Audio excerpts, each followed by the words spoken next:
Tranquilo. Então é o seguinte, né? São três pontos que nós vamos ver, né? Transformadores, motores e geradores, tá? Então isso aí vai ser dissolvido, né, ao longo dessa aula e a gente vai ver passo a passo aí. Então o primeiro passo, né, nós vamos ver aqui o estudo sobre transformadores. Aqui eu coloquei, galera, alguns tipos de transformadores, né? Para vocês verem que são vários tipos e tamanhos, né? Então, antes mesmo de saber o que é um transformador para que ele sabe, visualmente a gente reconhece, né? A gente vê que nos postes tem transformador, quem já abriu algum rádio aí, algum aparelho de som, computador, alguma fonte, né? Sabe que tem, né? Aqui não tem uma escala, né? Aqui até que vê, que dá para ver que esse transformador é bem grande mesmo, né?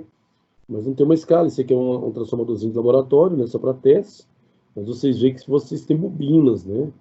Então isso aí já é uma característica do transformador. Você tem duas bobinas. Então existe uma relação entre as bobinas e o que uma influencia em outra a fim de que, né? Qual que é o objetivo total dele? Então esse aqui é um transformador geralmente usado externamente. Esse aqui internamente, né? Uma fonte. E esse aqui é um transformador industrial. Então são vários tipos de transformadores, né? A maioria esmagadora já viu aí o que é um transformador, creio, né? Então só uma visualização para estarem recordando, né, do que é. Comumente, né, o sistema elétrico de potências, né, assim chamado, ele divide entre geração, transmissão e distribuição de energia elétrica, né? Por quê? A geração, essa energia da CEMIG, né? A geração nossa é por meio de hidroelétricas, né? Então essa é a geração. Você tem lá uma hidroelétrica enorme, gigantesca, né? Gigantesca, em que a queda de água, ela faz as pás, né? Uma série de pás girarem, e você vai girar aquele grande dínamo, né? Aquele grande gerador, e ele vai produzir energia elétrica. Então esse é o sistema de geração. Claro que existem outros sistemas de geração, né? Eólica, que é através dos ventos,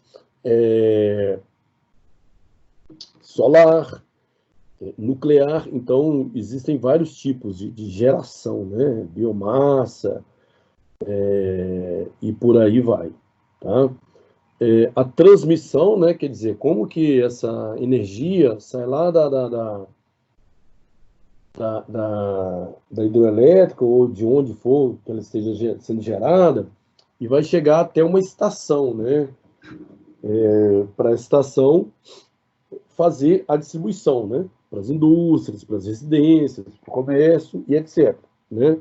Então, por isso que ela se divide em geração, que é como produzir essa energia elétrica, transmissão, que é como que sai daquele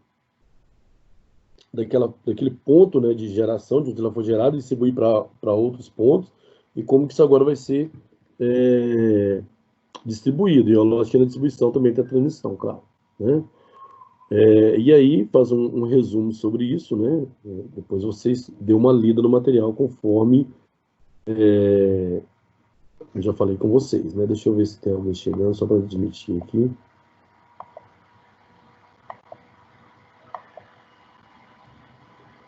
Tá ok.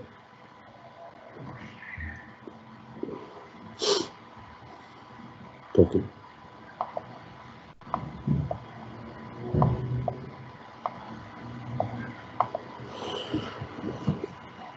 E aí, uma informação bem importante é a energia recebida pelas distribuidoras sempre é inferior à energia suprida pelos agentes superiores, né? Então, essa diferença é denominada perda de energia. Uma das preocupações, né, gente? Uma das preocupações aí é justamente essa perda de energia, tá? Por quê? Porque custa dinheiro, né? Porque custa recursos, custa uma série de coisas, né? Você tem uma hidrelétrica, tem uma potência de produção, né? Se há perdas, ela tem que produzir mais para suprir essa perda, né? E essa perda custa grana, dinheiro. Então, uma das preocupações aí na transmissão de energia são as perdas, né? Então, por isso que diz aqui, olha, a energia recebida pelo distribuidor é sempre inferior à energia é suprido pelos agentes supridores, né? Ou seja, chega a uma quantidade menor. A diferença é a perda de energia, né?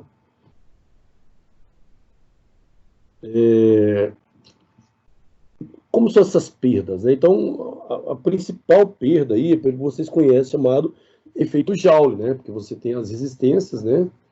Dos materiais condutores. Então, quando a corrente passa por esses condutores, há um aquecimento, né? Um aquecimento. Então, esse aquecimento a gente chama de efeito Joule. Muitas vezes ele é benéfico. Quando que ele é benéfico? Em chuveiro elétrico, em um forno elétrico, em uma prancha, em uma chapinha, um secador de cabelos, um ferro elétrico, sanduicheira, e vai, né? Então, aí o efeito Joule ele é benéfico. Agora, quando vai se transmitir essa energia elétrica, essa perda ela não é benéfica, né? Então, nas extensas linhas, né? Porque vocês veem que o transporte é por quilômetros e quilômetros e quilômetros e quilômetros, né? Então, nas extensas linhas de alta tensão, que ligam as usinas geradoras a distribuidores de energia, ocorre, né, essa perda por efeito Joule.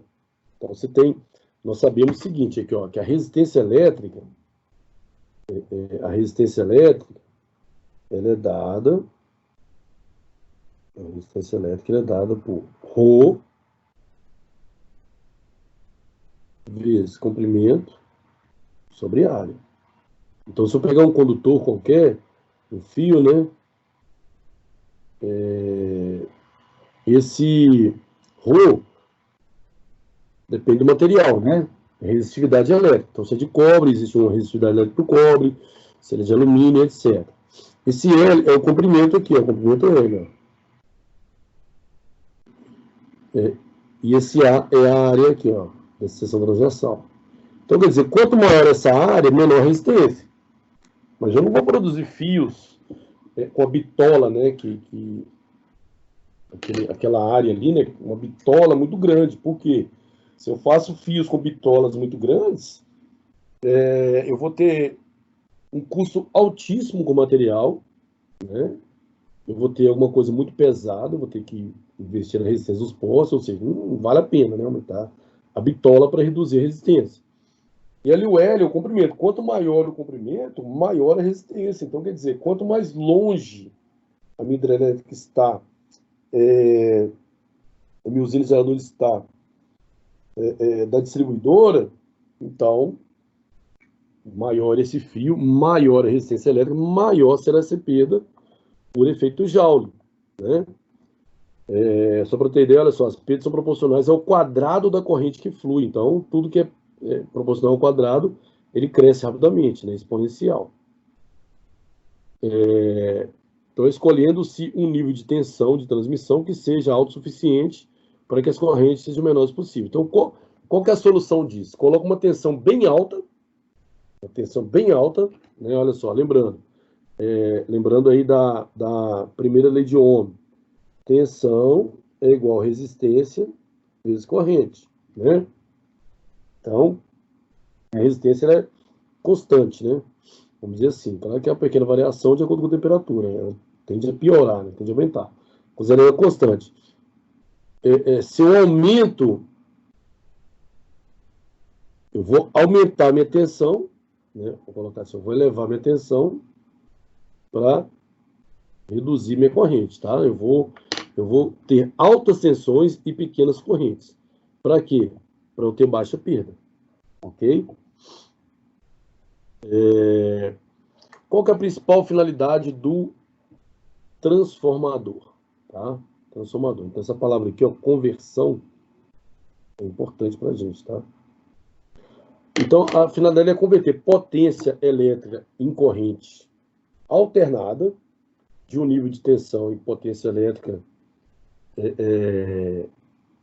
alternada também, de mesma frequência. Então, notem, quando nós estudamos agora corrente alternada, essa corrente alternada, essa tensão alternada, ela, além de variar com o tempo, exige a frequência, né? Exige a fase, o ângulo de fase, exige a frequência. A frequência, por exemplo, da energia, né, da tensão fornecida pela CEMIG é 60 Hz, tá?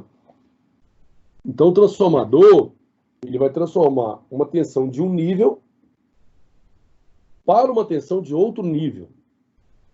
Essa tensão inicial de corrente alternada, tensão alternada, né? Ou potência elétrica de corrente alternada, tanto faz falar desse modo, para uma outra que também é o quê? De corrente alternada. Tá? Aí, então, nós estamos citando potência, tá? Potência transformador. De mesma frequência, mudando apenas de nível. Ah, como assim, Renato? Então, por exemplo, você tem o seu carregador de celular. Tá? O seu carregador de celular, vamos supor que ele funciona com 5 volts. Mas a tensão de energia da CEMIG, que chega da sua casa, é 127 volts. Ou 220. Como que eu vou fazer esse bendito celular funcionar? Aquele carregador, ele é, antes de tudo, um transformador. Então, ele vai converter a energia elétrica de corrente alternada da CEMIG, lá de 127 a 220, para os 5 volts, por exemplo, que o seu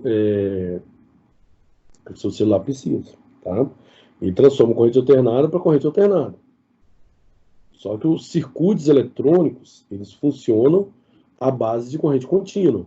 Então, existe uma retificadora lá dentro, né? Depois do transformador, existe uma forma de converter essa corrente alternada em corrente contínua, tá? Então, aquele seu carregador, ele reduz a tensão, ele converte a corrente alternada em contínua e ele alimenta a sua bateria, tá? O princípio de funcionamento do transformador baseia-se na lei de Faraday. Essa lei afirma que se houver um fluxo magnético passando através de um espírito de fio condutor, então a corrente, então a tensão é diretamente proporcional ao fluxo em relação ao tempo, né? Ela será induzida. Não, como assim, né? Nós vamos ver as fórmulas e tudo. Mas acontece o seguinte, eu já contei essa história para vocês, né? Conhecia-se um pouco do magnetismo, né? Ímãs, etc., né? Nomearam polos iguais se repelem, polos contrários se atraem, né? Todo mundo conhece ímã. Conhecia também algumas coisas de eletricidade, tá? Mas não era se estabelecido uma relação entre eletricidade e magnetismo. Então, Ampère, né? Marie Ampère, um estudioso, né? Um físico, vamos dizer assim, francês. Ele estava lá em seu laboratório de elétrica, né? E aí ele fazia uma experiência envolvendo um circuito, né? Então, tinha lá uma fonte de energia, de tensão, fios, né? Ligando a uma lâmpada, etc. Um circuito, estudando seu circuito. E aí, acidentalmente, né? Por acaso, tinha uma bússola perto desse circuito, tá? E Ampère viu que quando ele ligava o circuito, o ponteiro dessa bússola movia. E quando ele desligava o circuito, o ponteiro movia para a sua posição original. O que Ampère pensou? Bom, uma bússola se move na presença de um campo magnético, né?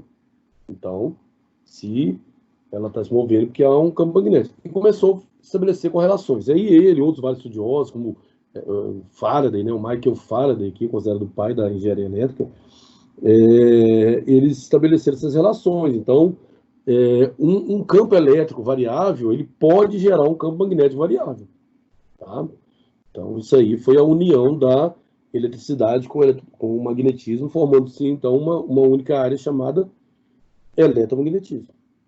Ok? Então, assim, o Faraday está falando o seguinte, que se houver um fluxo magnético passando através de uma espira, né? Uma espira, uma espira é isso aqui, né?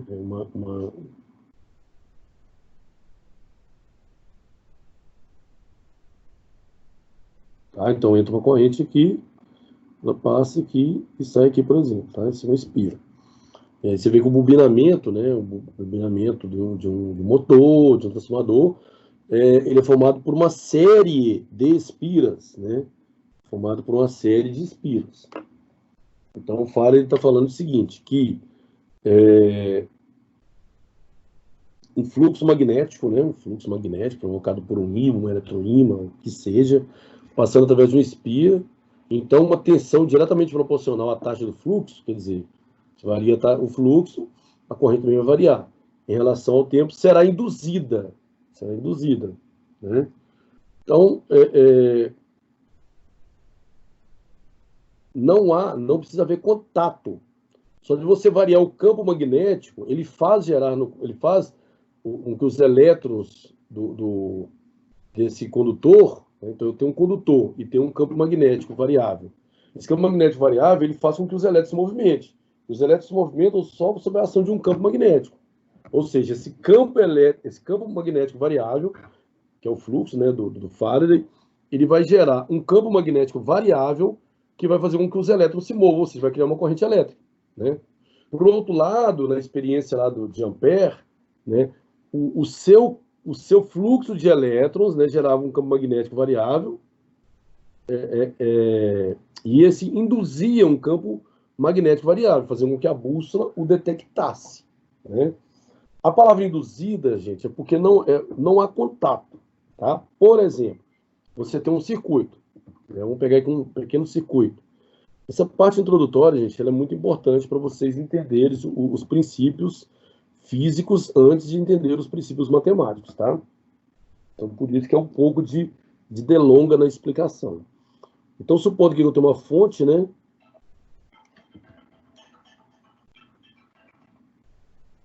Uma fonte de energia. E aqui eu tenho, por exemplo, uma lâmpada, tá?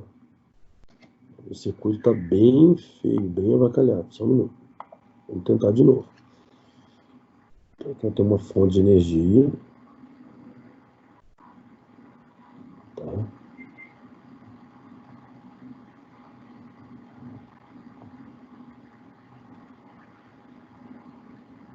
E aqui eu tenho uma lâmpada. Beleza? Olha só, se eu quiser medir a corrente aqui, ó, que passa aqui, né, ou medir a tensão entre os terminais, né? Se eu quiser medir a corrente, eu tenho que romper isso aqui.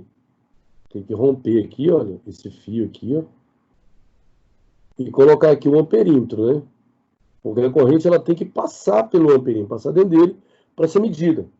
Tá? Então, imagina um circuito aí que você não possa fazer, né? Um quadro geral, um quadro de comandos elétricos aí. Você não pode fazer isso, você não pode romper condutores. Então, existe um chamado alicate amperímetro. Esse alicate amperímetro é como se fosse um alicate mesmo, tá? Ele não vai cortar o fio, mas ele vai abraçar esse fio, né? Então, você tem um fio condutor, tá? Então, ele simplesmente faz... Ele tem uma garrinha assim, né? Ele tem duas garrinhas, tá? Assim, ó. E essas garras vão fechar, laçando esse fio, sem cortar, né? Vão fechar, laçando, abraçando esse fio. Então, por indução magnética, quer dizer, a distância, quer dizer, essa corrente que passa no condutor, ela gera um campo magnético. Esse campo magnético ele é detectado pelo meu alicate amperímetro e me dá a leitura de quê? Da corrente elétrica, através do fluxo magnético. Então, o fluxo magnético, quer dizer, um campo magnético variável, ele gera em um condutor uma corrente variável. Tá? E, por sua vez, uma corrente variável, um campo elétrico variável, um condutor, ele gera no seu entorno um fluxo magnético variável. Então, é uma coisa sendo convertida em outra. É o princípio dos motores e dos geradores. Né? E aí a gente vai trabalhar, né, com o transformador, ele tem dois bobinamentos, né? Duas bobinas. E aí essas bobinas, elas têm um número lá gigantesco de espiras, né? Ou seja, de filamentos enrolados, né? Filamentos enrolados em cada parte do núcleo, né? De ferro, formando assim uma bobina. Ok? E aí nós temos aqui o NP, né? Que é nosso número de bobinas, né? Do primário, nosso enrolamento primário, e o número de espiras, né? Do enrolamento secundário. Que é isso aqui, na verdade, tá? Então, esse aqui é o núcleo de ferro, tá? Porque ele vai aumentar a intensidade desse campo magnético. O que acontece? Que você tem uma fonte de energia, né? Aqui você tem uma tensão, tá? Tensão da CEMIG, etc. E aí, note que essa tensão, ela passa nesse bobinamento, tá vendo? Ela passa aqui, ó. Volta, né? Fica aqui, ó, nesse bobinamento, aí volta, tá? Não há contato físico entre esse fio e esse fio. Eles são fios encapados. Né? Vocês viram lá aquele bonitinho? Deixa eu mostrar rapidamente. Esse aqui, olha. Diz que não são fios desencapados, eles são todos encapados. Não há contato elétrico entre eles. Essa capa deles é uma resina, tá? É transparente. Por isso que vocês estão vendo a cor do fio, né? Que é cobre. Tá? Então, esses fios são encapados. Então, e esse núcleo é diferente. Então, se não tem contato com o núcleo, não passa corrente aqui não, tá? Não passa corrente aqui não, passa fluxo magnético, tá? Então, não há contato dessa bobina com essa. Então, simplesmente, a tensão, ela vem aqui, né? Volta para a fonte, e por indução, a distância por indução, tá? É criado aqui um campo magnético, tá? Então, esse campo magnético, esse bobinamento, ele faz com que exista um campo magnético. Esse fluxo magnético é um campo magnético variável. Ele vai induzir uma corrente aqui, olha. Então, você vai ter uma outra tensão. Então, esta tensão gera uma outra tensão. Né? Converte, na verdade. Como? Através de fluxo magnético, à distância. Tá? Então, eu tenho o número de espírito primário e o número de espírito secundário. Isso é que vai definir se o meu transformador ele vai elevar a minha tensão ou se ele vai reduzir minha tensão. Vai depender do número de espiras do primário e do secundário. Então, mais informações aí. Aquilo que eu falei com você, tá? Então, aqui está só explicando. Né? Essa equação aqui é importante, né? Notem, galera, que toda vez que a gente fala agora de tensão, de corrente, você tem um Tzinho aqui, né? Por quê? Porque está variando com o tempo. É todo alternado. Então, você tem aqui esse VST, que é a tensão do meu secundário aqui, ó. VS aqui, ó. Ela é igual o número de espiras, né? Do secundário, vezes esse cara aqui, ó. Esse cara aqui, que é o meu fluxo magnético. Tá? Então, essa é uma primeira relação que nós temos. Uma segunda relação é essa daqui, olha. A tensão elétrica no primário sobre a tensão elétrica no secundário é igual o número de espiras do primário sobre o número de espiras do secundário. Essa é uma relação que a gente vai analisar a conversão, a elevação ou a redução de tensão elétrica. Por isso que eu falei que depende do número de espiras, né, de cada bobina, que é igual a uma constante A. Esse A é definido como relação de transformação do transformador, né? Ou seja, o quanto ele transforma, o quanto ele converte, né? Se ele está elevando muito essa tensão, ou se ele está elevando pouco, ou se ele está reduzindo muito, ou se está reduzindo pouco. Então, esse aqui é a transformação deste equipamento elétrico chamado transformador.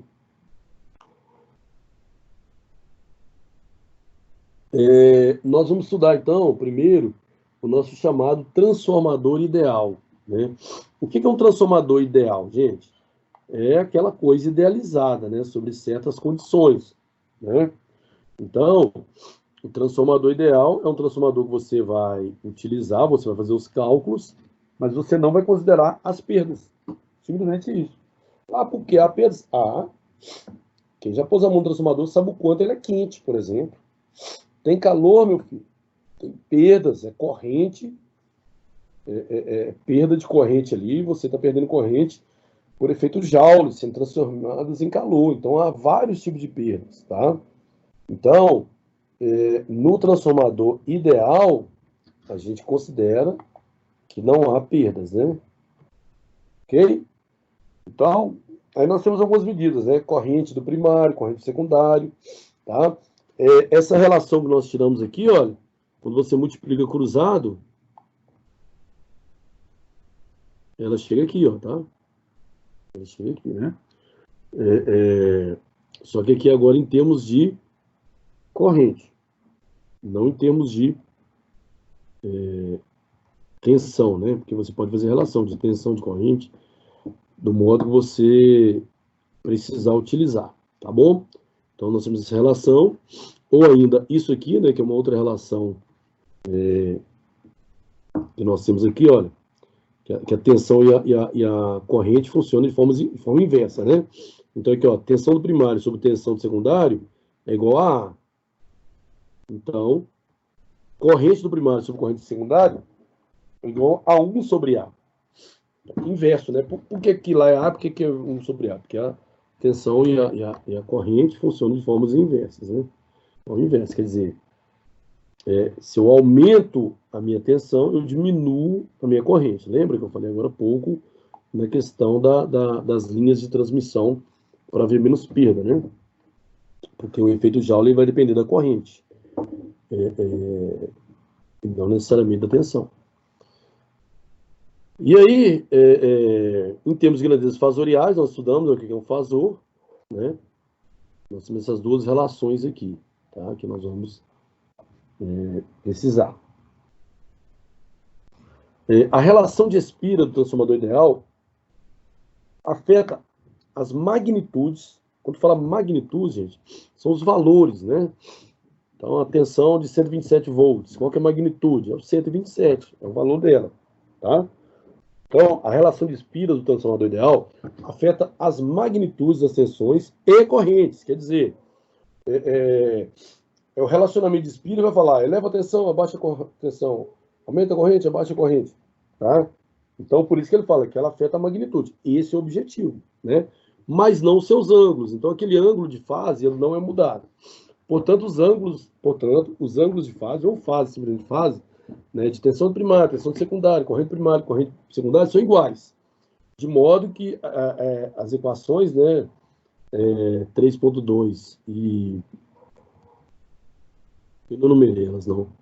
3.2 pode ser expressa apenas em termos das magnitudes dos fasores. Então, ele está dizendo o seguinte, que, ó, a minha tensão, por exemplo, vou dar tensão de 127 volts com um ângulo de 30 graus, por exemplo, tá? Então, quando eu for fazer os cálculos, envolvendo essas transformações de tensões e correntes, a gente pode colocar só o valor, né, a magnitude desses fasores, e não a magnitude com os ângulos das operações, uma vez que os ângulos não vão ser modificados. Nós vamos ver exemplos aí, tá? Então, aqui só relacionando novamente. E aí um exemplo, então, né? Obter o valor de IP, o que é esse IP? Essa corrente aí, né? Corrente do primário, né? P primário é secundário, no circuito abaixo. Nós temos um circuito, gente, isso aqui, olha, simbologia de transformador, tá? Então aqui eu tenho o primeiro enrolamento, né? A primeira bobina, segunda bobina, né? Então, aqui eu tenho uma carga, né? Eu tenho uma impedância aqui de 300 ohms, né? Um resistor, por exemplo, tá? Aqui uma tensão de 220 volts, então ele manda uma corrente, a corrente obviamente fica circulando aqui, né? Mas ele está transformando, eu estou fazendo uma transformação aqui, uma redução na tensão, né? A tensão é 220, eu estou transformando para 127, tá? Ok? Essa é a relação de transformação. Então, corrente do primário, corrente do secundário. Tensão do primário, tensão do secundário. E o exercício pede para calcular o quê? A corrente do primário, dados esses valores aí. Então, a primeira coisa, aquela relação A, vamos lembrar o que é aquela relação A? Ela é o quê? A é definido como relação de transformação, né? Então, quanto maior, maior o poder de transformação do transformador. Tá? Então, calculando A. O A é o quê? Olha só. Você pode calcular em termos de corrente ou em termos de tensão. Vamos voltar lá de novo, tá? Aqui, ó. Lá foi em termos de tensão, tá?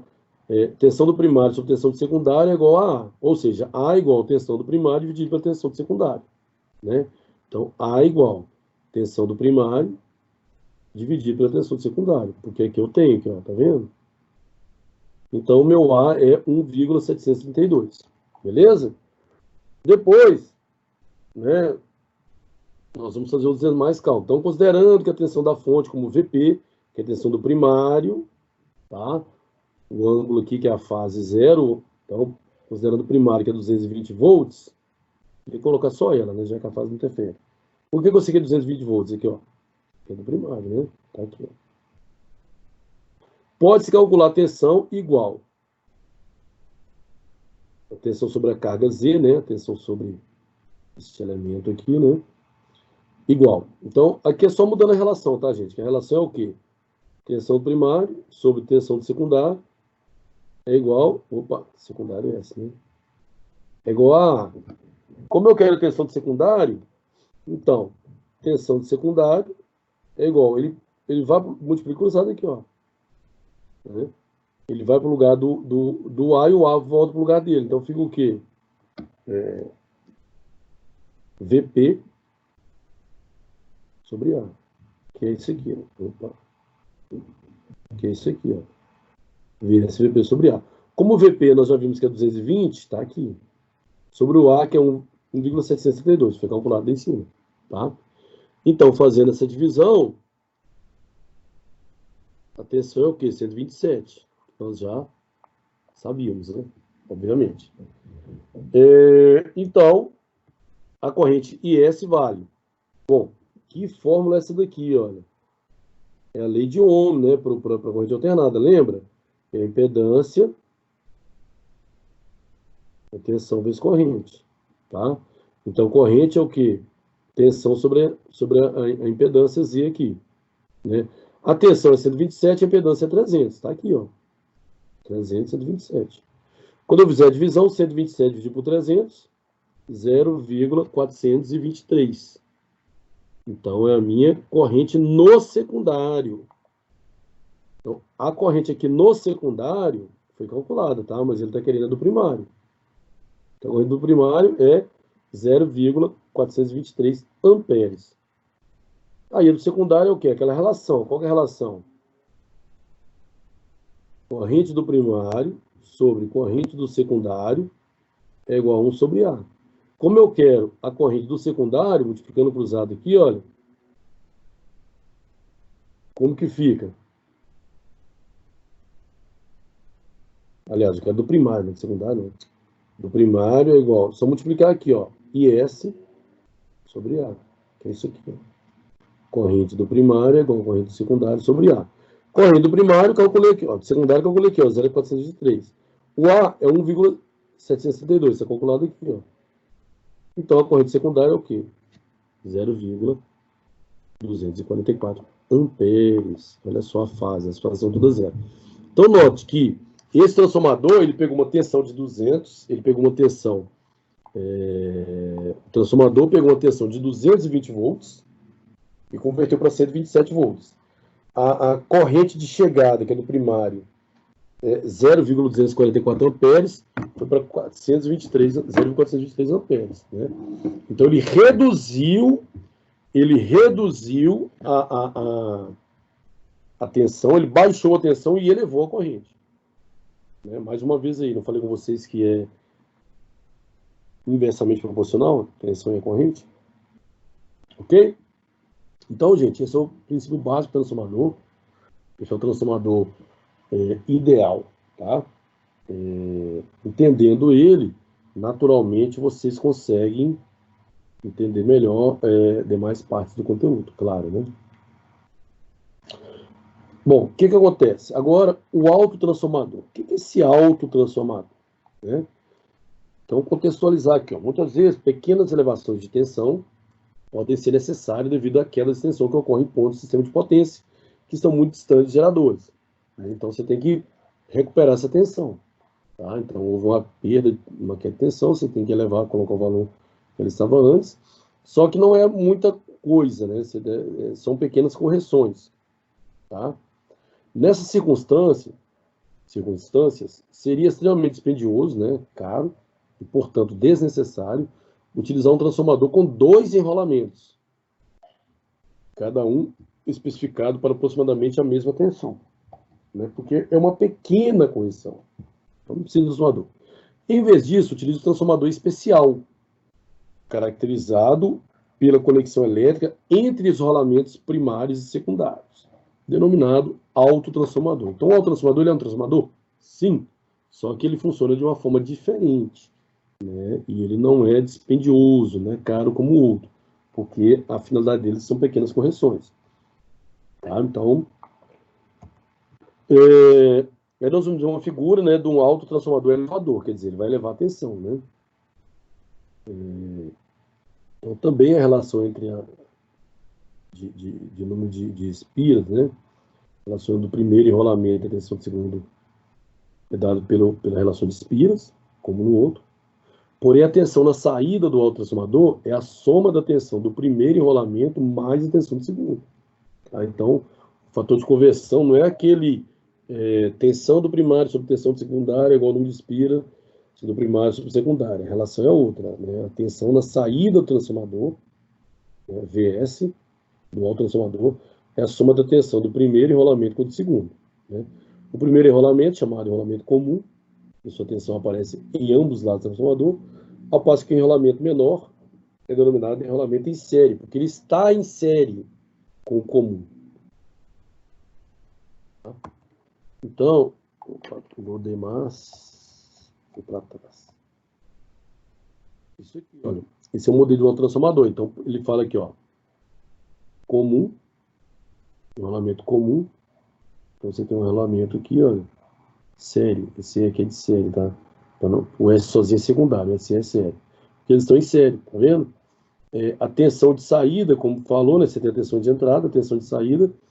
É a soma dessas duas tensões aqui, olha, VC mais VSE, né? E olha como se comportam também as correntes, tá? Então, esse aqui é o modelo do autotransformador, né? Na verdade, esse aqui é o elevador, porque você vai elevar a tensão. Você tem uma tensão menor, esse aqui é uma tensão maior. Mas isso é uma pequena modificação, tá? Aqui está só explicando cada variável, o que significa, né? Direitinho, que eu já falei para vocês. E a relação, né?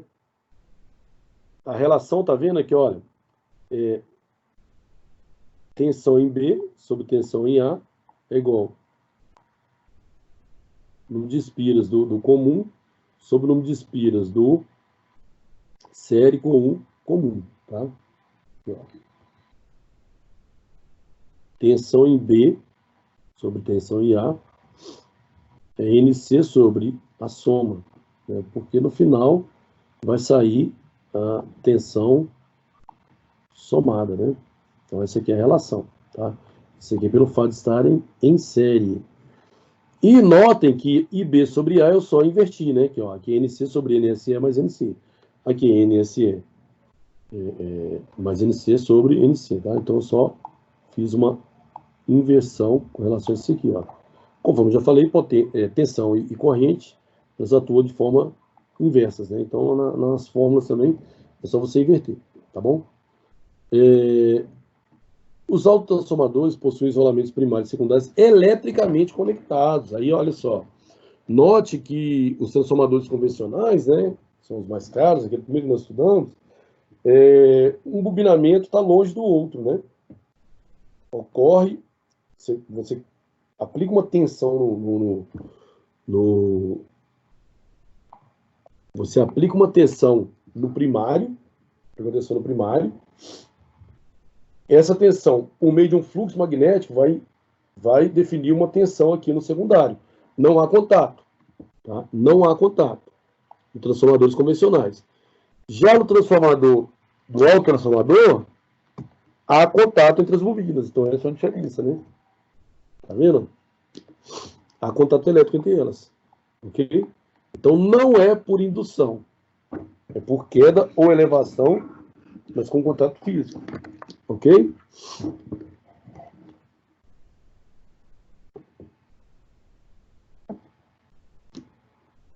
Não é necessário isolamento elétrico nesses isolamentos. Apesar dessa limitação, o transformador apresenta vantagens na transmissão de potência e eficiência em relação aos transformadores convencionais. Um exemplo 2 aí para esquentar essa parte do conteúdo. Tá? Então, para a situação da figura 3.5, figura base, tem-se uma fonte ajustável, uma fonte de corrente alternada ajustável, de 1,5 kV, né? 1,5 vezes 10 a. E um autotransformador de 30 kVA, né? kVA, isso é potência, né? Potência aparente, tá? Com essa relação aqui de 1,5, 1,3 kV. Uma carga de 300 kW, potência também, né? E 15 kV de tensão, nas condições nominais. Calcule a tensão e as correntes fornecidas pela fonte. A fonte é isso aqui, ó.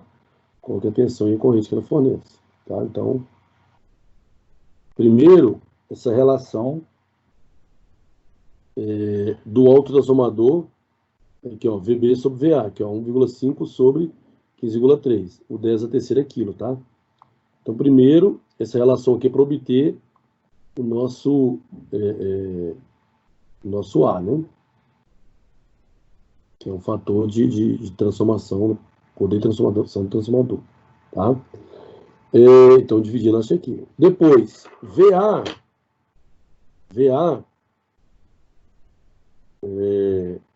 que é a tensão nessa carga, ela vale 15 vezes 10 a terceira quilovolts. Por quê? Porque a carga fala da potência da carga e da tensão, tá aqui, né? Então, aqui no problema de forma. Então, tá aqui, ó, tensão da carga. Então, eu pego essa relação aqui, né? Tá vendo essa relação aqui, olha? VB sobre VA é 0,98. Eu quero VB, simplesmente passo o VA multiplicando por 0,98, tá vendo? 0,098. Como o VA já é 15 vezes 10 a terceira, então 15 vezes 10 a terceira, vezes 0,098, que dá 1,471 kV, tá? Então, VB é isso aí. IA, corrente de A.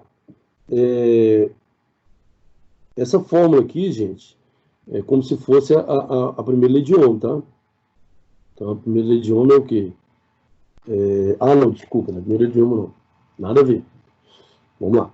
Essa carga aqui, ele está dando ela em potência, né? Tá vendo? Nós sabemos que potência é tensão vezes corrente, né? Então, corrente é igual potência sobre tensão, que é essa fórmula aqui, tá? Potência da carga sobre a tensão. A potência está aqui, ó, 30 mil, 30 vezes 10 a terceira, tá aqui, ó. Beleza? Nessa carga, tá aqui, ó. Sobre a tensão VA, que é 15, ó. VA tá aqui, e nós tiramos daqui, ó. Então, a corrente IA, que é essa corrente aqui, ó, né? É a que está sendo calculada, tá bom? Então, deu 2 amperes, né? Tá aqui o resultado, que é 2 amperes. E a corrente, né? Olha lá, lembra que a relação de corrente é inversa? Então, VB sobre VA, VB sobre VA é aquele Azinho. IB sobre IA é 1 sobre A, né? Então, isso aqui é A corrente é o quê? A relação dela é 1 sobre A. Então, aqui eu só multiplico cruzado, né? E vou achar IB. Não é nem multiplicar cruzado, não. Só multiplicar cruzado primeiro, né? Para fazer isso aqui, ó. IA vezes 1, IA, tá aqui. O IA vale 2. Então, 2 dividido por 0,098, 20,408, tá? Então, vamos perceber o seguinte. Primeiro, o que o problema pediu? O problema pediu que se calculasse a tensão e a corrente fornecidos pela fonte, né? Então, a tensão fornecida pela fonte é VB. Então, vou ler aqui, ó, 1,47. E a tensão fornecida pela fonte é o quê? IB. Vou dar um lado aqui, ó, 20,408 amperes, né? Essa é a tensão da fonte, VB, né? VA, então VB é 1,47 kV. VA é 15 kV, né?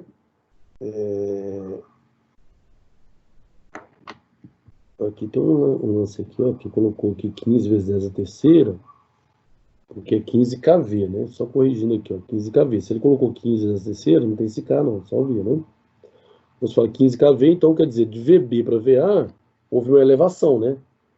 Então, a fonte está fornecendo 1,471 kV, kV, e sai uma tensão de 15, né? Outra coisa aqui, agora a corrente. Isso aí já é 2, e ela sai 20. Ok? Então, esse aqui é um exemplo do nosso autotransformador. E encerrando a série de transformador, né? Então, nosso transformador, nós vimos o ideal, que é aquele em que não há perdas de energia. Nós vimos o autotransformador, que é aquele utilizado quando você quer fazer pequenas correções de tensão e não quer investir num transformador convencional. Né? Uma das diferenças aqui, além dos cálculos, essa diferença que você tem bobinas conectadas eletricamente em série. No convencional, elas estão distanciadas, né? Às vezes estão ligadas eletricamente e por indução. Os transformadores ideais partem do princípio que não há perdas envolvidas durante o processo de transformação.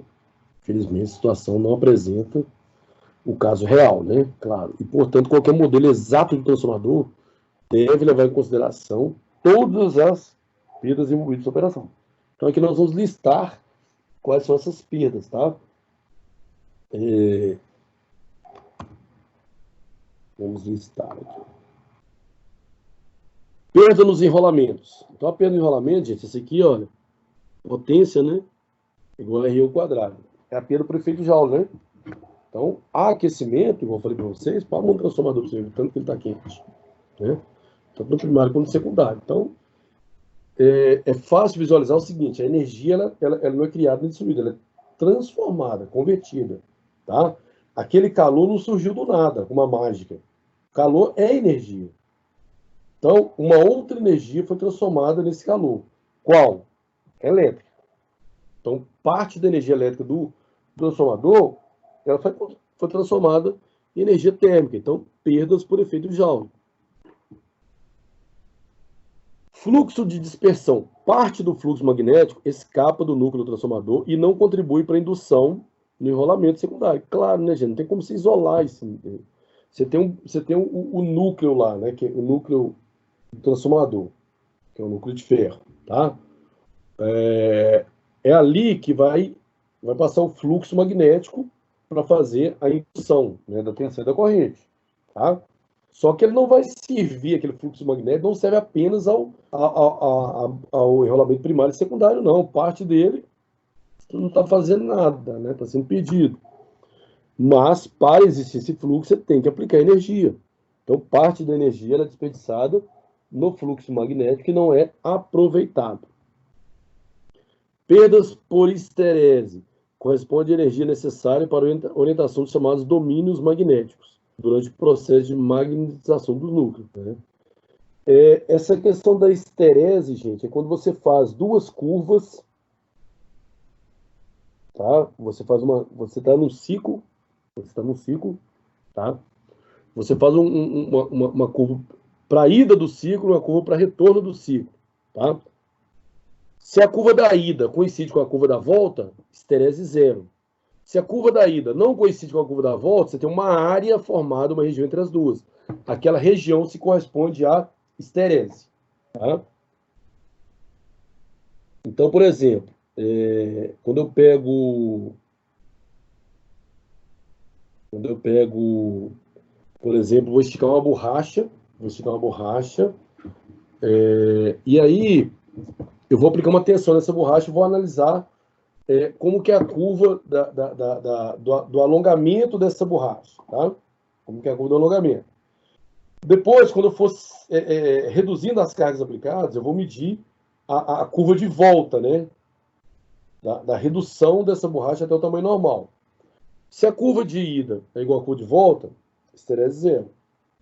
Se não é, tem uma áreazinha ali, que é a histerese aí no caso desse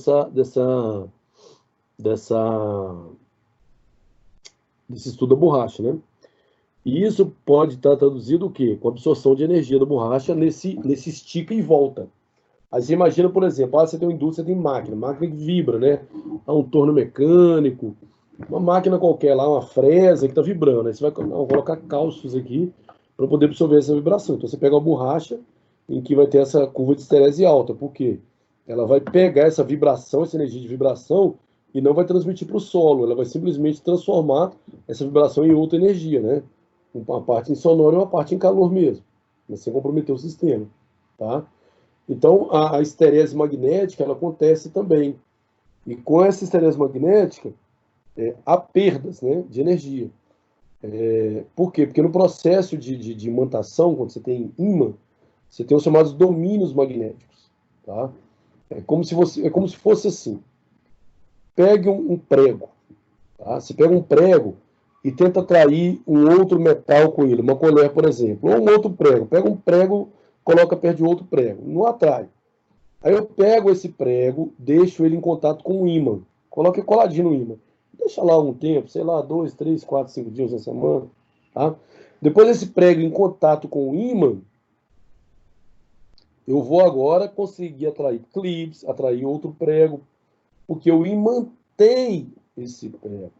Tá? Como assim? Bom, é como se tivesse vários pequenos ímãs dentro desse prego, dentro desse metal, desse aço, né?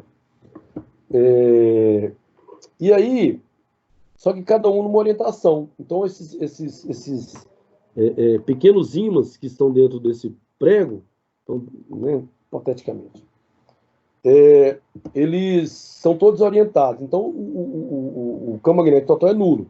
Quando você coloca ele perto de um prego, colado no ímã, o campo magnético do ímã vai alinhar esses pequenos campos magnéticos e você vai ter um efeito líquido positivo, né? Então, o prego passa a se comportar como um ímã. Tá? Como é que eu tiro essa característica de ímã? Ou bate nesse prego, né? Ou aquece, né? Porque aí as moléculas vão vibrar e esses pequenos campos magnéticos vão desalinhar. Então, isso aí está relacionado com os domínios magnéticos, né? A orientação desses domínios, quer dizer, como se fossem microímãs, tá? Então, conforme a orientação desses domínios da magnetização, eu posso ter um campo magnético maior ou menor, tá? E a diferença disso é a esterese, né? E que traduzem perdas de energia, ok? É uma das formas de perdas de energia. Perdas por corrente parasitas, né? Ou corrente de Foucault. Então, as perdas por corrente parasitas são devidas ao aquecimento resistível no núcleo do transformador, em razão do fluxo magnético variável. Então, o fluxo magnético provoca um aquecimento nesse núcleo também, e você consegue ter perdas de corrente, né? Chamadas correntes parasitas ou corrente de Foucault. Que, na verdade, o nome já fala, né? Elas estão ali inutilmente. Então, também contribui para a perda. Tá? Então, nós estamos aqui, olha,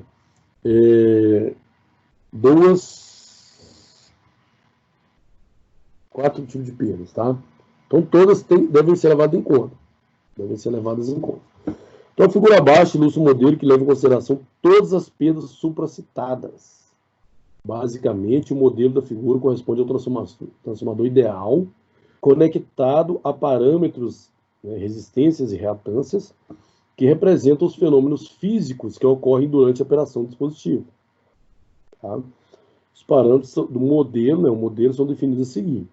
Então, note que no meu transformador ideal eu tenho outras variáveis aí, né, que é como se eu pegasse meu transformador ideal, que é esse carinha aqui, né, transformador ideal, e colocasse todas as outras variáveis a fim de que ele se comporte como um transformador real, ok? Então, de novo aí, né, o meu transformador ideal com cara de real, porque eu coloquei incrementos nele, tá? Então, olha só, vamos lá. RP e RS, que é o RP e RS. São resistências que levam em consideração as perdas nos enrolamentos. Então, tudo isso aí agora, esse modelo é para criar as perdas, tá? XP e XS são as reatâncias que levam em consideração ao fluxo disperso, tá? Então, aqui, ó, XP, XS. Né? Que é a nossa impedância, né? Formada pela resistência e reatância, como nós vimos na aula anterior. RC é a resistência associada às perdas correntes parasitas no núcleo, que é a de Foucault, né? Então, RC está aqui, ó.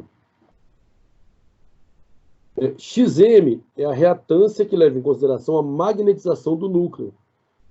Está aqui, ó. Tá? Então, quer dizer, esse conjunto de elementos aqui, olha, esses 4 elementos que estão aqui na primeira parte do transformador, né, associados ao primário, elas representam aquelas várias perdas que nós citamos.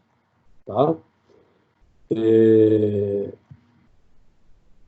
E aqui, olha, também no secundário, porque o secundário também há perdas, né? Então aqui também. Né?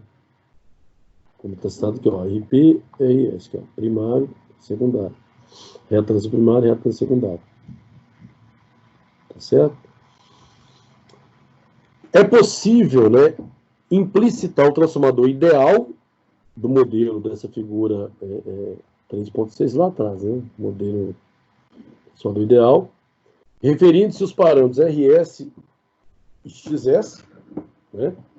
que é do secundário, resistência e reatância, para o primário, ou referindo-se RP e XP para o secundário. Então, você vai fazer uma relação entre as reatâncias e resistências do primário para o secundário, conforme ilustrado a figura que vai seguir, tá? Referir ou refletir o primeiro lado de um transformador ao segundo lado, está falando de primário e secundário, tá? É o processo de substituir um lado do transformador pelo seu equivalente nível de tensão no outro lado. Esse processo facilita a análise de circuitos, né, contendo transformadores. Então, aqui nós vamos ver. Esse aqui, ó, o primeiro A, modelo de transformador real com parâmetros referidos para o primeiro, para o primário. Modelo de transformador real com parâmetros referidos para o secundário. Então aqui, olha, note que eu peguei aquele meu transformador ideal, esse carinha aí, esse carinha aqui, certo? Olha o que nós fizemos aqui, ó. Grava essa figura, tá? Olha o que nós fizemos aqui, ó.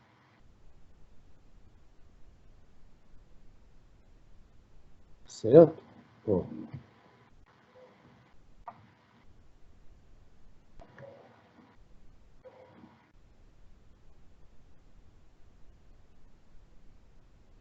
Ok? Então, note aqui, olha, que essa parte aqui, olha,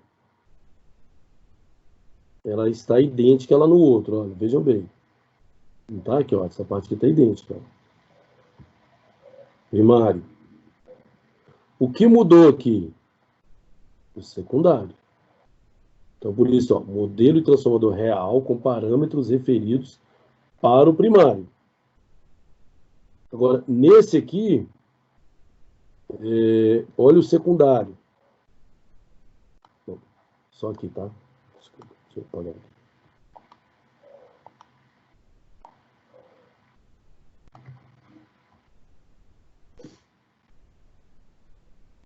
Olha o secundário.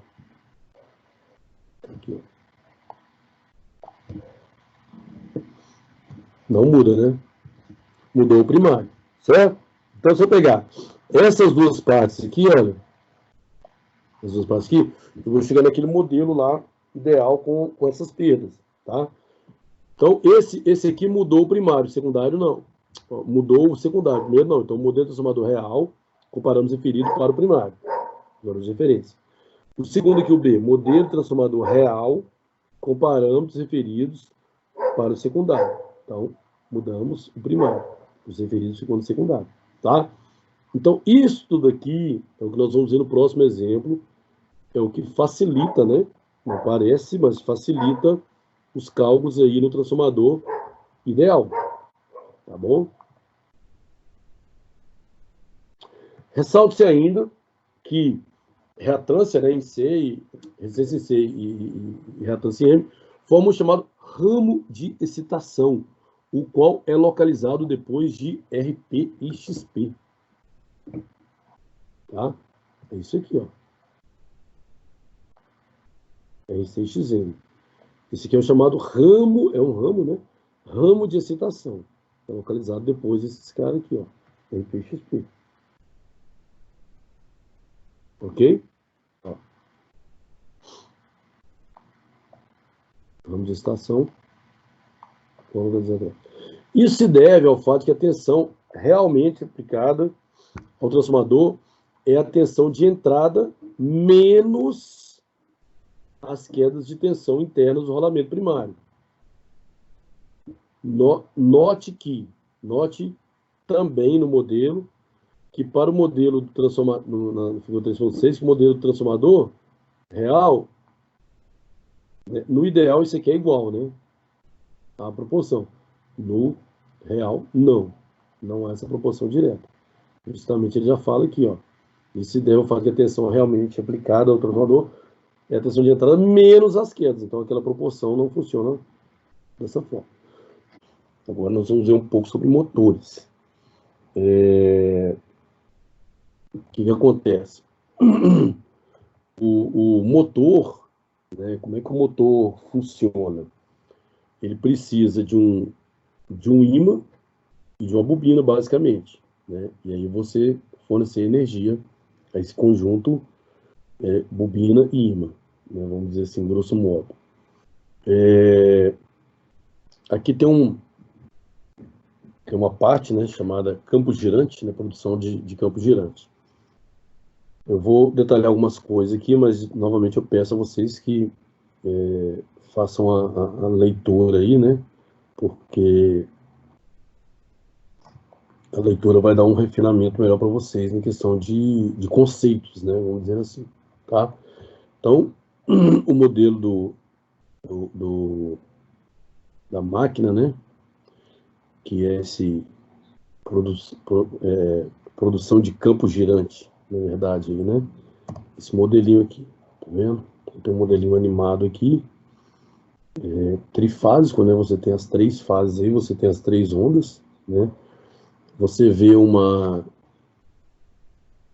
eixo girando aí, né? Um eixo girando, e você vê várias bobinas. Na verdade, o funcionamento aqui é o seguinte, claro que aqui está tudo detalhado em termos das equações das correntes, tá? Pelas correntes que nós já estudamos também. Então, em termos das correntes, aqui está detalhado. Detalhado como você gera cada uma dessas ondas aqui, tá? Essas 3 ondas aqui. Então, cada uma relativo, né, a uma das fases aqui, ou a um bobinamento desse. Então, na verdade, aqui você tem um eletroímã, né? O que é um eletroímã? Então, se você pega um enrolamento numa bobina, vou tentar fazer um enrolamento melhor aqui. Se você pega uma bobina,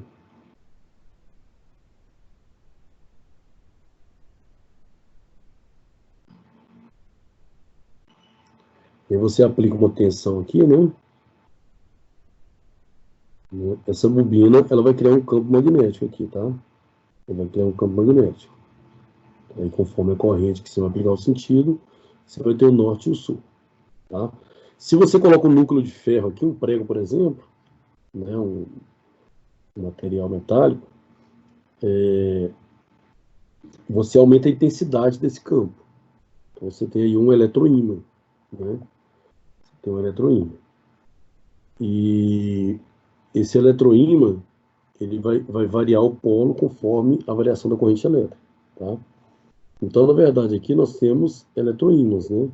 Eletroímãs em cada polo desse aqui. E aqui nós temos o quê? Nós temos como se fosse um ímã. Então, se eu crio um polo, se eu crio, por exemplo, nesse aqui um polo norte, e aqui eu crio um polo sul, então eles vão se repelir. Então, o que ocorre aí, na verdade, é a contínua repulsão entre polos, né? Então, você tem polos opostos aos que estão sendo gerados nas bobinas. Então, por isso que você consegue fazer esse torque, ou essa rotação, né? Então, o princípio básico é esse. Aqui tem toda a explicação, né, para esses valores aqui, olha, de ômega T, né, frequência vezes tempo aí, todos os valores. E dadas essas equações aqui embaixo, né, dadas as equações abaixo, aplicando os valores para saber os valores, aplicando os valores de ômega T para saber os valores de corrente, tá? Então aqui tem toda a explicação, né, de quanto que dá esse valor, né? Por exemplo, tá? Para o instante em que ômega T vale 0 radianos, as correntes das fases B e C estão em sentidos opostos, né, da corrente da fase A, além de possuírem metade do seu módulo, metade do valor. Isso é conferido pelas equações aqui, tá? Então, deixa eu só pegar uma calculadora aqui rapidamente.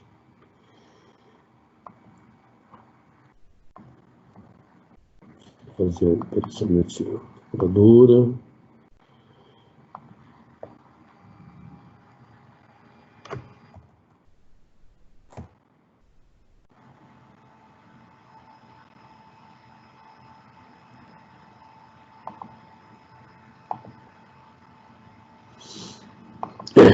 É isso mesmo. É porque quando você coloca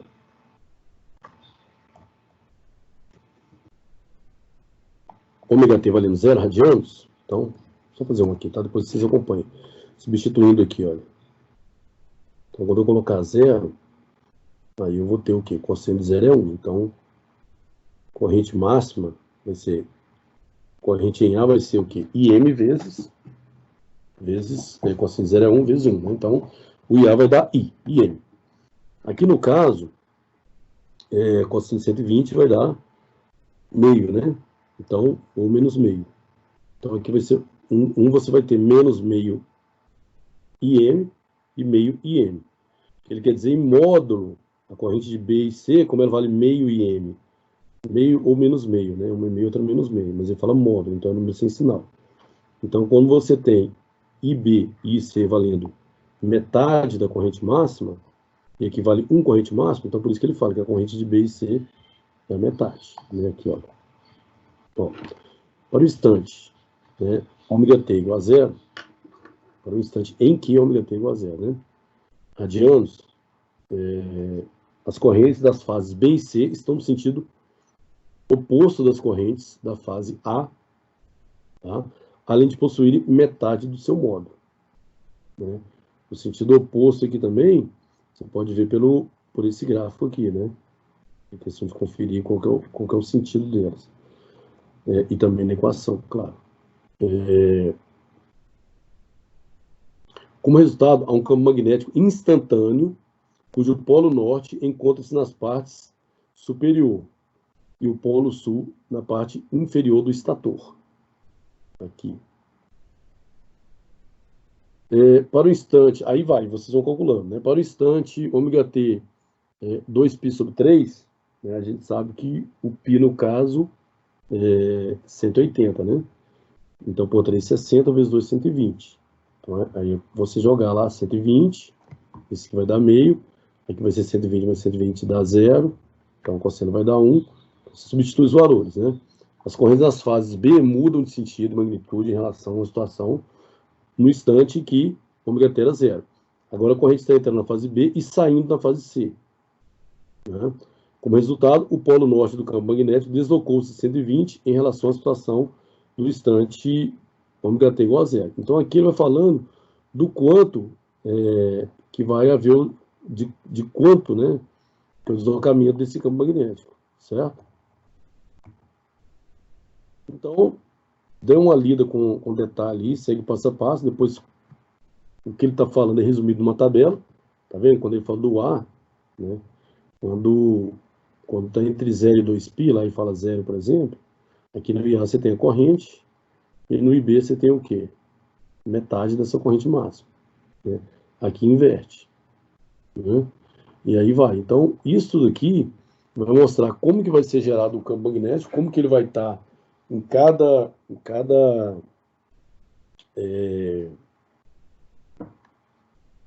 bobinamento em oposição ao esse ímã que está no giro aqui, certo? Então ele usa, por exemplo, a palavra estator. O que é estator? Estator nós vamos ver ali, assim como nós vamos ver o que é rotor. Então, vou deixar essa parte para vocês fazerem uma leitura atenta, para tentar entender como que funciona esse campo girante, ok?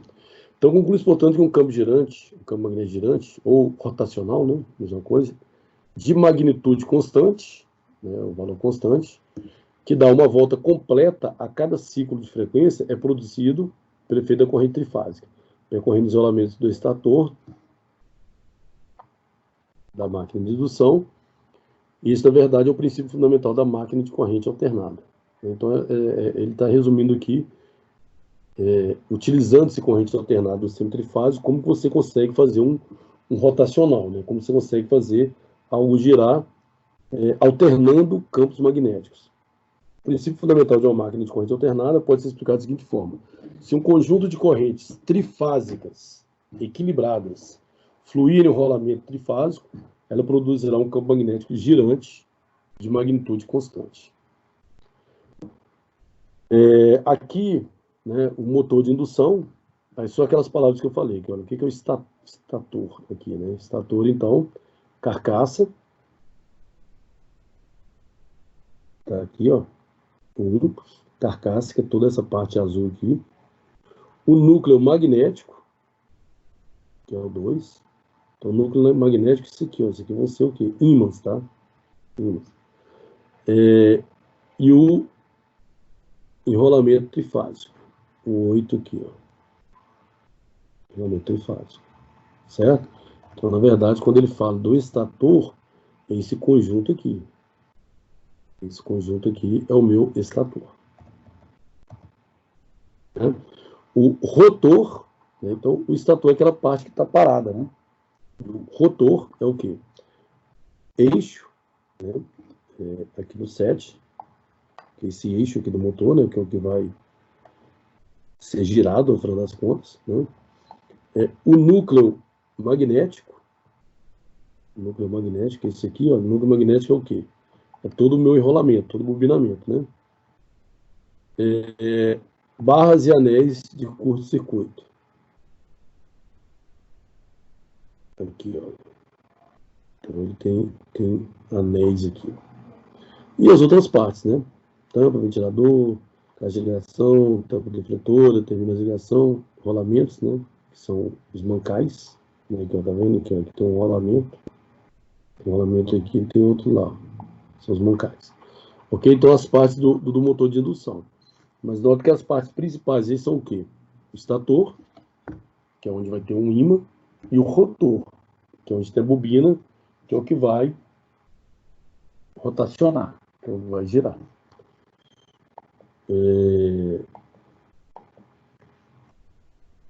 Vamos lá.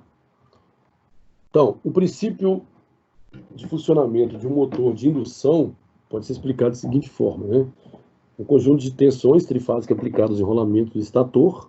Então, o estator, lembrando que é a carcaça com aquela parte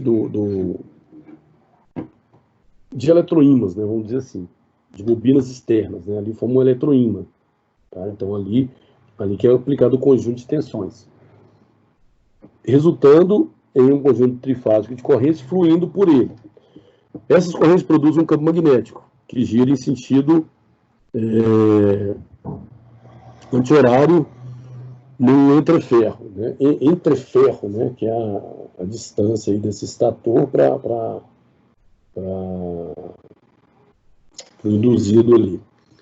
Então, na verdade, é o seguinte, o que ele está dizendo aqui? Que o meu estator, ele vai ser energizado, né? Um conjunto trifásico. Então, esse estator, na verdade, ele é um bobinamento também, tá? Então, esse estator vai ser energizado, né? Porque ele é um eletroímã, não é um ímã permanente. Vai ser energizado. E ao ser energizado, como ele também é um bobinamento, ele vai gerar campos o quê? Campos magnéticos. Ele vai gerar campo magnético. Então, a função do estator é gerar um campo magnético, né? A velocidade de rotação do campo magnético, chamada velocidade síncrona, né? Depois são duas coisas que eu quero que vocês pesquisem, duas palavrinhas: síncrona e assíncrona, porque vai estar falando a todo momento aqui.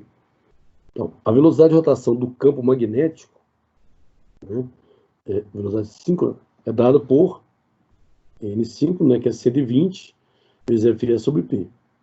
Onde o que é esse FE? É a frequência da tensão trifásica. A frequência nós vimos que é o quê? Número de oscilações por segundo, dado em Hertz. P é o número de polos da máquina. Vocês viram que aqui, no campo girante, nós temos vários polos, né? Cada um desses aqui é considerado um polo. Então, é o número de polos. O campo girante induz uma corrente dos enrolamentos do motor, né? Ação de transformador, então aí a indução de novo, resultando em um torque ou conjugado sobre o mesmo, fazendo girar no sentido do campo girante, né? Então, nós vamos ter, na verdade, é o seguinte, você tem o induzido, né, o induzido, que na verdade é o que está sendo chamado aqui de...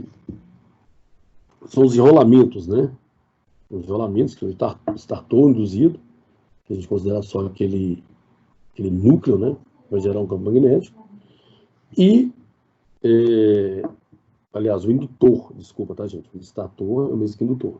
E o induzido, no caso, que é o bobinamento, né, do motor, que na verdade é chamado de rotor, né? Rotor, ele vai ter uma corrente elétrica ali, e essa corrente elétrica vai produzir um campo oposto ao campo do estator, né? Então, essa oposição de campos é que vai fazer com que o motor gire, né? O motor funcione, ok?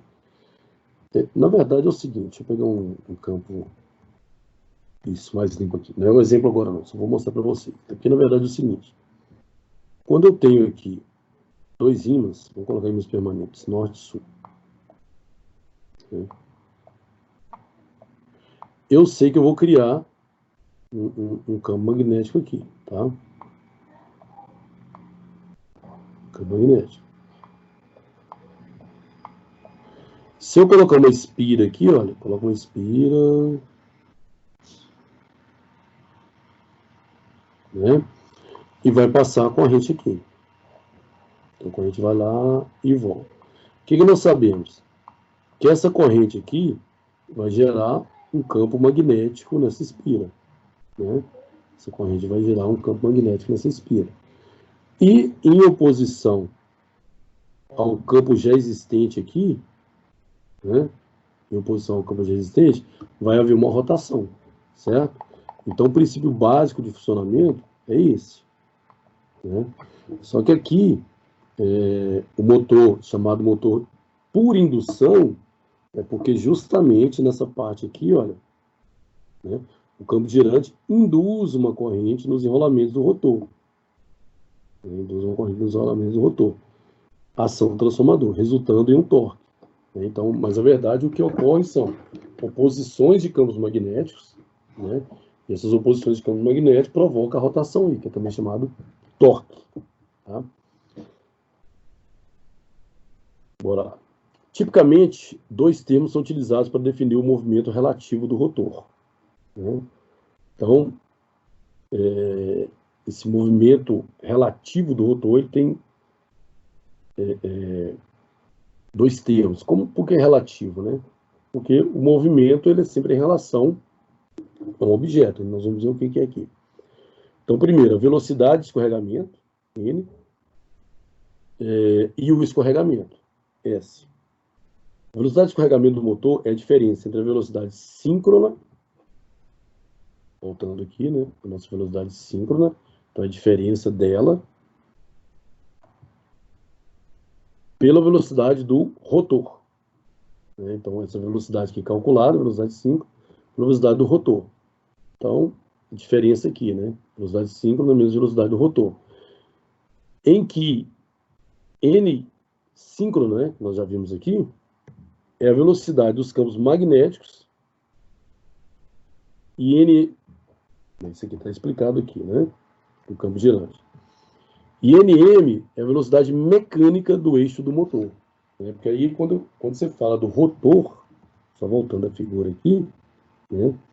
O que é o meu rotor? O meu rotor, basicamente, é o quê? É esse eixo com todo o meu bobinamento aqui, tá? O eixo com todo o meu bobinamento aqui. Isso que é o rotor. Então, quando ele está chamando aqui de velocidade mecânica, M, é a velocidade ali do eixo, né? Só que vai ter uma outra velocidade, tá? Então,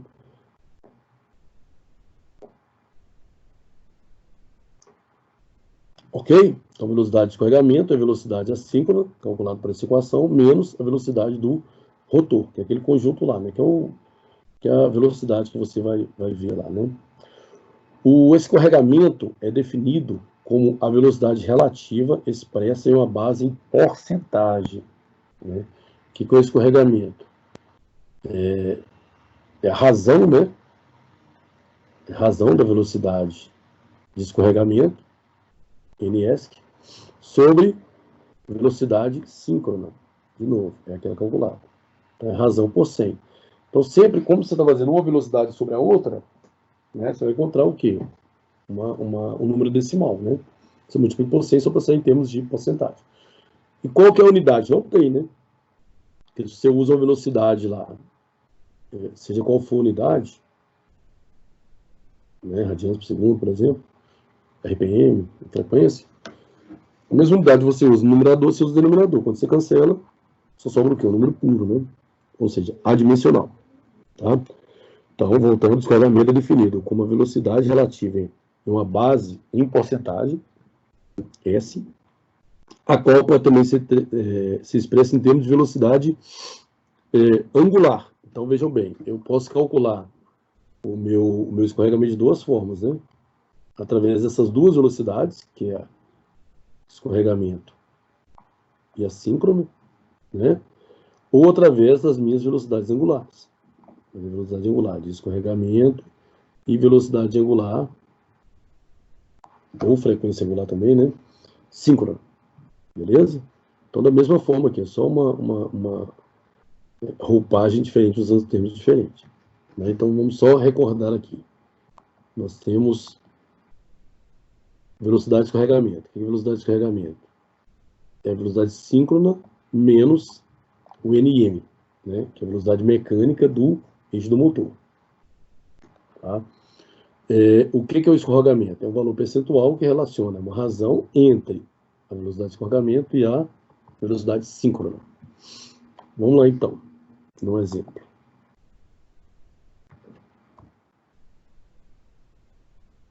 Antes do exemplo, tem uma breve explicação aqui, né?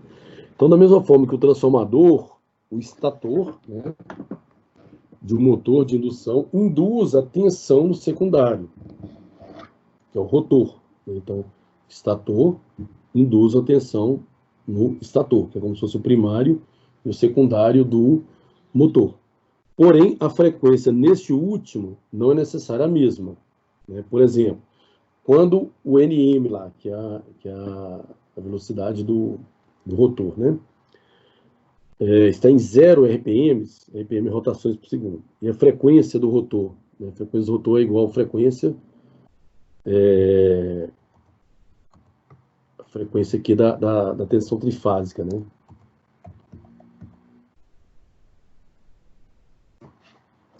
E os escorregamentos S igual a 1. Né? O que quer dizer escorregamento S igual a 1? Se o escorregamento é a velocidade, né, de escorregamento sobre a velocidade síncrona, para esse S dar 1 quer dizer que as duas têm que ser iguais, né? Então, aqui ele só colocou, na verdade, uma relação. Por exemplo, quando NM é igual a 0, ou seja, quando não tem rotação lá, né, a frequência do rotor é igual à frequência trifásica lá, né? E o escorregamento vai ser igual a 1. Por quê? Porque as duas velocidades são iguais, né? Tanto a do escorregamento quanto a síncrona. É como se não tivesse perdas, né?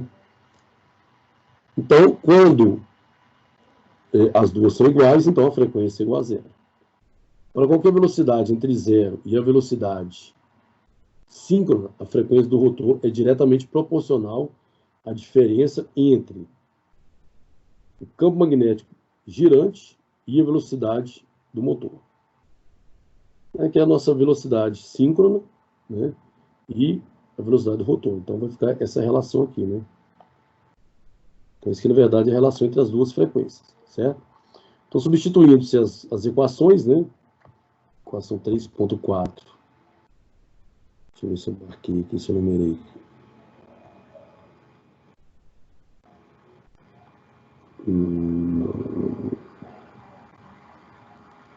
Não é sem problema.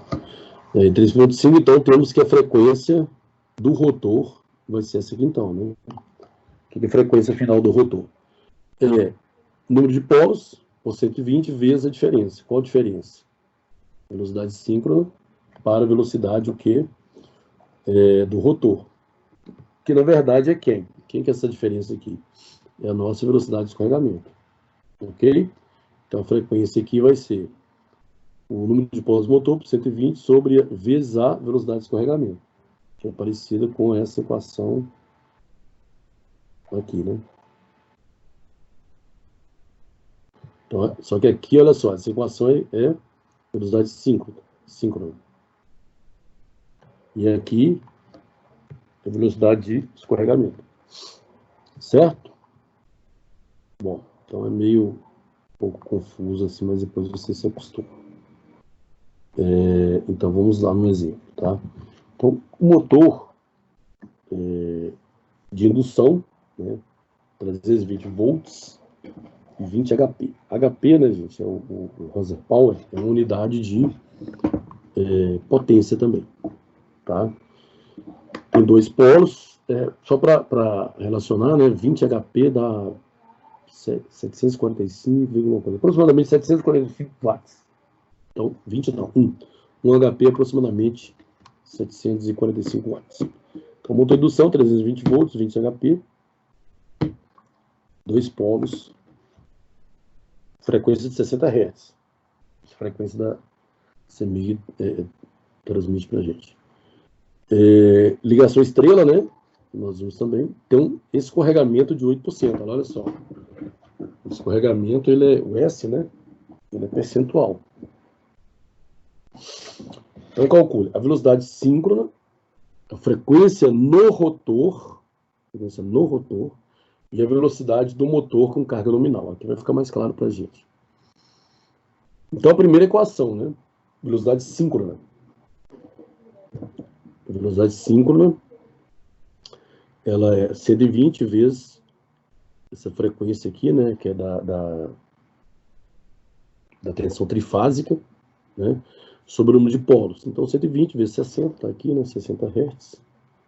Hz é ciclo por segundo. Sobre 2, são dois polos. Deu 3.600 RPMs, né? 3.600 RPMs. RPMs é simplesmente rotações por minutos. Rotações por minutos. Ok?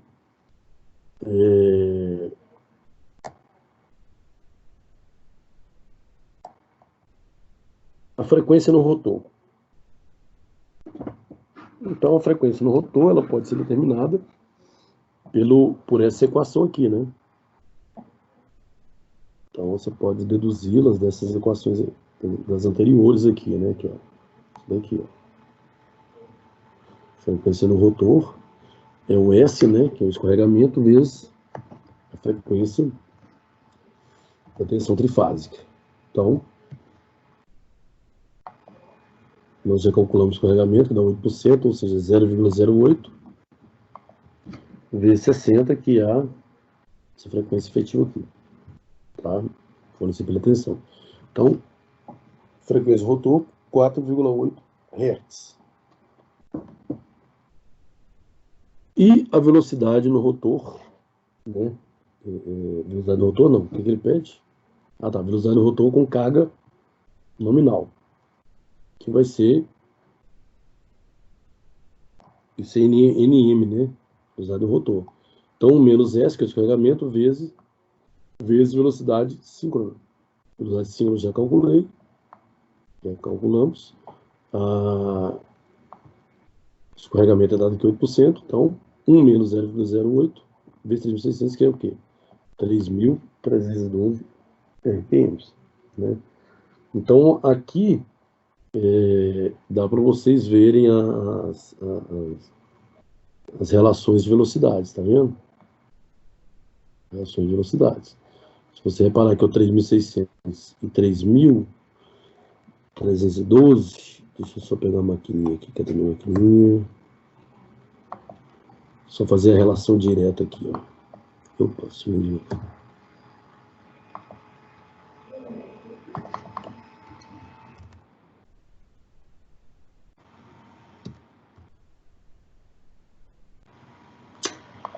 Só um minuto, gente.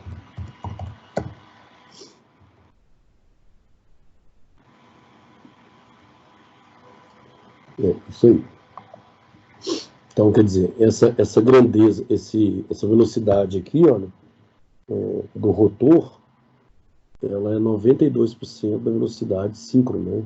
Por quê? Justamente por causa do escorregamento, que é 8%. Né?